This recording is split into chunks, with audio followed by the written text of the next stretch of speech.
All right, you guys, I am back. I've pulled out my American Crafts Amy Tangerine papers.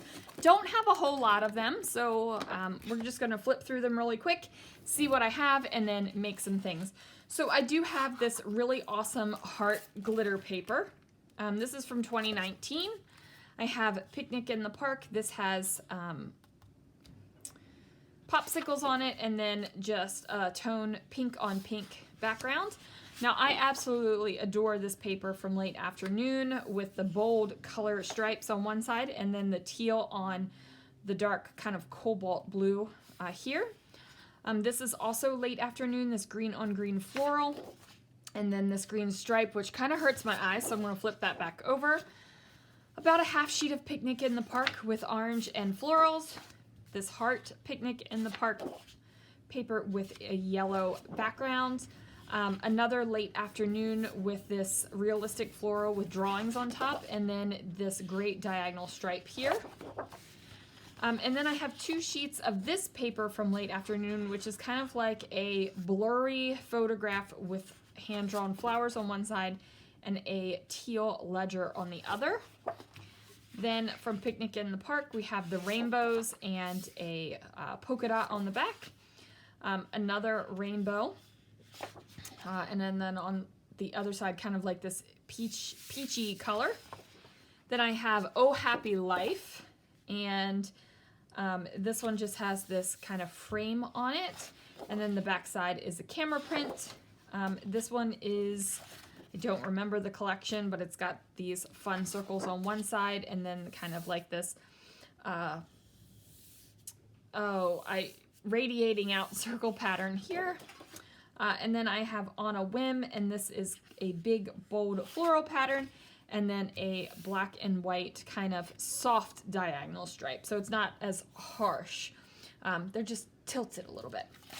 So the plan is to figure out what at least 2 papers I would like to use. Now, I wanted to do some fussy cutting with this bad boy. Like when I saw this online, that was the plan, but I really don't think I want to fussy cut it anymore. I think this is a gorgeous paper, and I am going to keep one in my stash because I love this. I want to use it for something, and I really have no idea what right now. But I think I'm going to definitely pull out this teal ledger paper. This is a great background.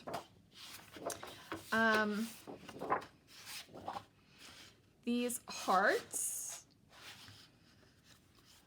So I've got my 2 papers, and then you know what? I think I'm also going to pull in this orange paper, and then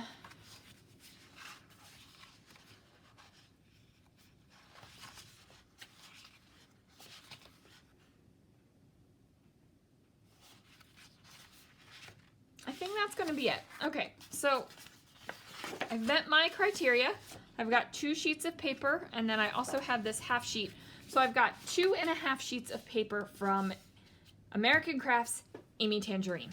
So let's see what I can do. All right, guys, I'm sorry if you hear the wind outside right now. It kind of sounds like the house is getting ready to blow away. But we have gusting winds here, and I kind of waited for it to die down a little bit, and it's only getting worse. So there it is. Now I am going to go ahead and just get right to it. I'm not exactly sure what the heck I'm doing here, honestly. Like, I pulled out the colors, the papers, I liked them together, and then I was like, what am I doing? I have no idea. So I ended up going to my picture stash, and I got some pictures from my birthday dinner last year. Now, I decided that I was going to, figure out something fun, bright, and colorful for this layout. I did not want to bring in florals. I just didn't want to go that direction this time. Do you ever have times like that where you're like, I just don't want to do it? It's not something I want to do right now. Where any other time, I love florals. I think they're gorgeous. Big fan. But, this time I was just like, no, that's not what I want. And can you believe I actually used a branding strip? Like I was getting ready to cut, or I did cut that 1/2 inch yellow paper over there. And when I went to pick it up, I was like, oh, the branding strip. And I looked on the other side of the branding strip and it had the hearts on it. I was like, this is just too perfect. So I did trim down my heart paper to 4.5 by 6.5. And what that does is gives me a wide enough mat around the edge of the photo so that I can have the colorful mat and you can actually tell that those are hearts. Now I went ahead and decided to add a banner onto this layout. And since it is a 3-inch strip of paper that I used, I found my middle point, which is 1.5 inches, put the line there, and then trimmed off from the edge. Now, I really thought that I was going to use this little block right here as a journaling block, but no matter what I did not like it. Like, I just did not like where it was going. I have the weight of my page to the right-hand side, and I have this kind of open white space on the left. And I really didn't plan out like where things were going to go and kind of like balancing out the page. I just went with whatever I had in front of me without any rhyme or reason or thought process behind it. Now, sometimes when this happens, the page turns out great, where I'm just like, dang, Sandy, you know how to scrapbook. And then sometimes I'm just like, yeah, it's a page, it's done, it's in my album, it's good to go, I'm moving on. And that's kind of how I feel about this page. Believe me, it's not a page I hate. It's bright and colorful, which, makes my heart happy. But this page was a struggle, and I think it was a struggle because I had no idea what I was doing. And I think what I'm going to do next time for the next Making with Manufacturer, what I'm going to do is pick out the photos first so that I kind of have a direction to go to with my papers instead of just picking out papers that I liked. And my creative process varies. Sometimes I pick out the papers first, and sometimes I pick out the photos first. But I think with this particular series, with how I'm going to be systematically working through papers, I think I need to have like the end goal in mind instead of just picking out the pretty papers. That's what my initial thought process is anyway. I mean, this is the first time I'm doing it, so it could be next week when I do another one. It could be like completely wrong. And let me shut my laptop because my email keeps going off and keeps beeping at me. Now, I did pull out multiple things of die cuts. I pulled out my Amy Tan die cuts. I pulled out my Chamel die cuts. I pulled out these die cuts, which aren't really sorted by manufacturer. They're just kind of like, this is how you make me feel die cuts. And nothing I was doing was working. So I just decided to go with an old standby, and that's a doily. And when I have kind of like an expanse of space and I need a little bit of weight and I'm not exactly sure what the heck I want to do with it, a doily is a great way to solve that issue. Another great way to solve this issue was if I would have done some stenciling beforehand and layered my photos over my stencil. That would have taken up some of that expansive space that I was feeling as well. So I pull out my 6x12 sticker bin, and I love this thing. It is a fridge bin, and it slides right into my IKEA unit. I have a lot of these bins. I just really like them. I don't know. I just like them, and they work really, really well for stickers that are 6x12. So I am just going to flip through my stickers. I'm trying to pull out things that might work.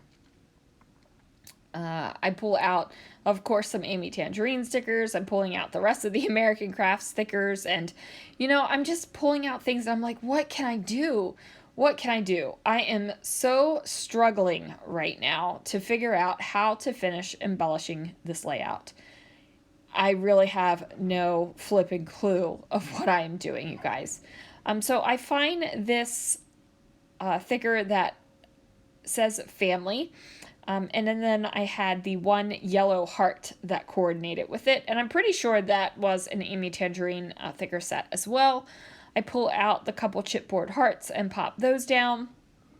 And then I'm pulling out some other things and trying to figure out what I can add.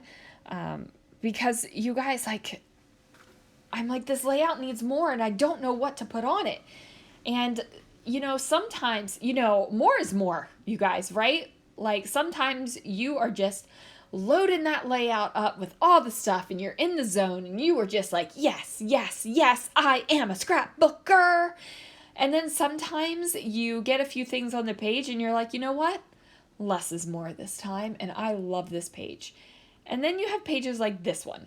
And this one was, I want more, I want more, I want more. Nothing is working, nothing is working, nothing is working. And that is frustrating for sure. So I go ahead, I pull out this really old Amy Tangerine sticker set, and I pop up this orange camera. Basically, I need it to fill in the gap between the end of the word dinner and the descender of the Y. And then I have this orange sticker up here that matches the orange camera sticker that says this happened. So I went ahead and popped that up too because it felt a little funky that I only had one thing popped up on this page. And since I had one thing lifted, I decided to go ahead and add something else. Now, Pretty Much Perfect was going to be my title, but I decided that what that was going to be was like a subtitle where my journaling reads and it goes right into Pretty Much Perfect. And basically I say something like, Christopher and Lana cooked my birthday dinner and it was pretty much perfect. And then down here underneath of the title, I just write down the foods that they cooked. And then I'm looking at this and I'm like, okay, so I've got these black tiny tile letter stickers. I used a black pen for journaling, so I grab a little bit of black velvet Heidi Swap Color Shine, do a couple sprinkles, and then that is going to do it for this layout, guys. Thank you so much for joining me. I hope that you guys start making layouts with your manufacturers, and yeah, I'll see you guys again real soon for another video.